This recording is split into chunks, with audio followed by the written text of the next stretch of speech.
Hey y'all, how's it going? Hope everyone's doing super awesome today. Welcome to Zahatka. My name is Valentina, and today I'll be showing you a little fun tutorial of how to make little fabric letter keychains. And I'm going to be showing you a few different methods of trial and error and which method I like the best.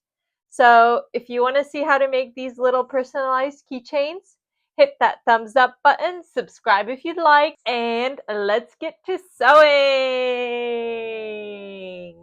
So in Procreate, I decided what font I want, and then I organized them all throughout however I would like them printed and the size of them.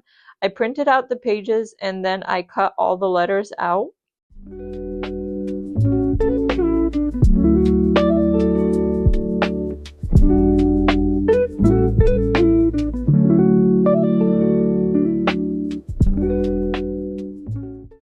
So method one, I just measured out how big my V is, and I cut out a rectangle times 2, so 2 rectangles out in that to make sure that the V fits in there with room to cut it out.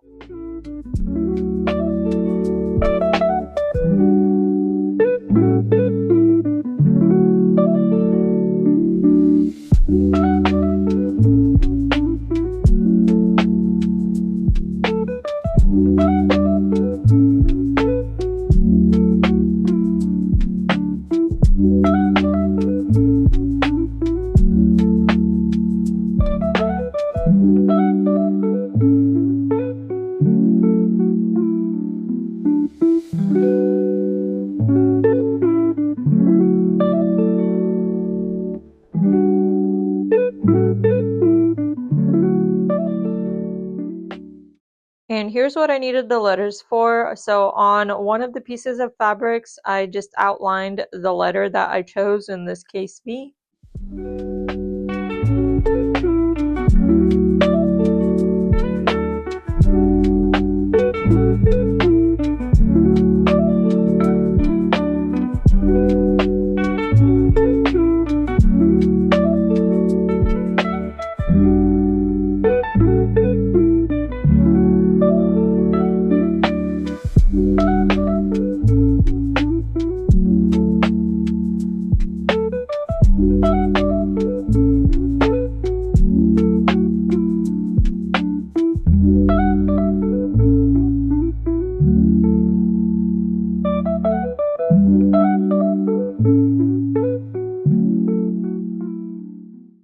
And then I just put the two pieces of fabric together, pretty sides on the outside, and outlined the V drawing that I made with my sewing machine, just a straight stitch.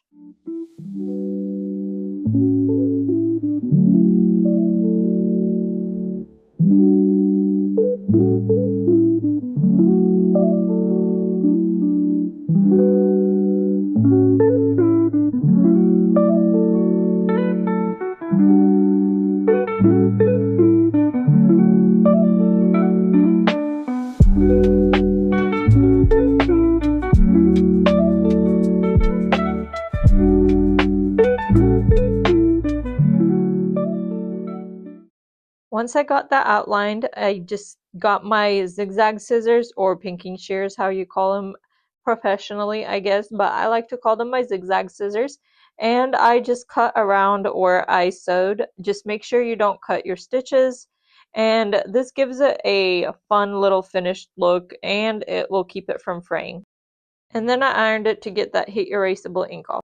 Method 2, I realize, is basically the same as method 1, except I used a thrifted blanket in method 1, and here I'm basically making the blanket. So I get my cotton batting and I cut two sides of the cotton batting, so like 2 layers of it, to make sure my letter fits in there. I could have cut it smaller.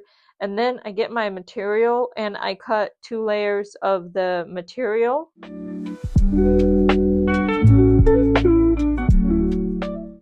And then I layer it up. I have one of the layers laying upside down, and then I do 2 of the batting layers, and then right side up for the other layer on top. Then I take that top layer off and trace my letter onto there using a heat erasable pen.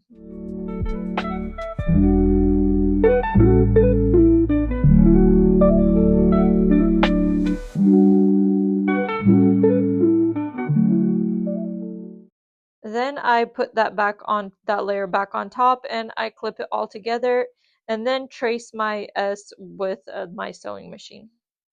And with all the curves, it may seem difficult, and it was a little difficult at first, but I just kept, if I needed to turn it and I wasn't confident in me turning it myself, I would just leave the needle in, raise the foot, turn it a little bit, and then do that over and over again. But after I did quite a few more curves, I got more comfortable with it, so practice does improve your confidence.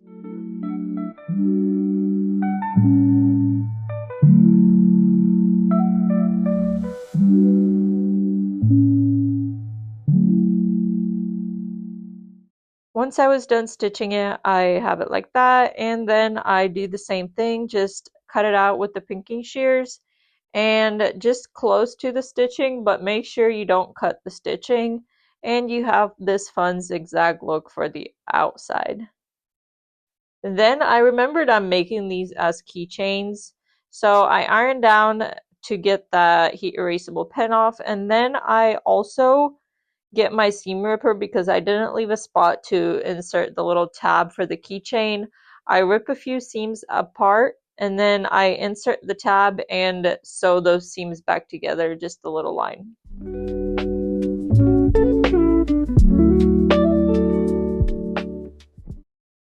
And then I attach my keychain hardware. I did just the circle, and then I also put a clip on it so you can easily clip it onto your keys or wherever you want to put it. And you got yourself a cute little personalized keychain.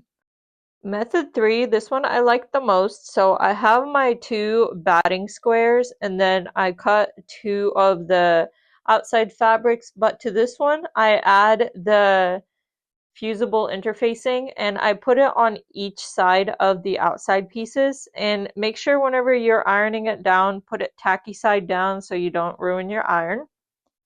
And then I trace my letter out. In this case, I was doing a B to show you something a little more difficult because of those inside pieces you got to trim out. But you layer it up. You put the outside layer and then 2 of the batting pieces and then the other outside layer on top, and clip it all together and then trace it with your sewing machine. Again, lifting the foot up wherever you need to. Just whenever you do lift the foot up, make sure your needle stays inside the fabric.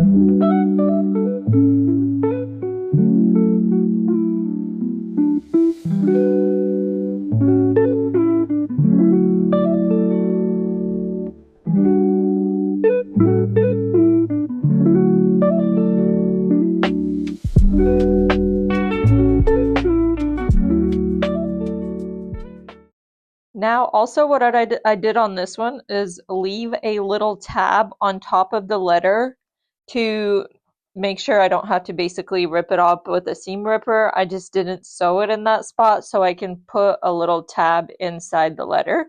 And I do the same thing here, cut out the outline with my zigzag scissors, and then the inside I do with my regular scissors. I bought some of the thinner, pointier ones to get the small curves, which will be easier with the smaller circles that I have to cut inside. Like with this B, I kind of had to go in there with multiple different scissors to make it look okay. But if you have the thinner ones, those would be work very well with this. But you cut out all those little inside loops, and how I did it to start is just fold the little fabric together, do a snip, and then go inside with your scissors, and that's how it looks. And then I inserted the little tab in the open spot and then just sewed it back up.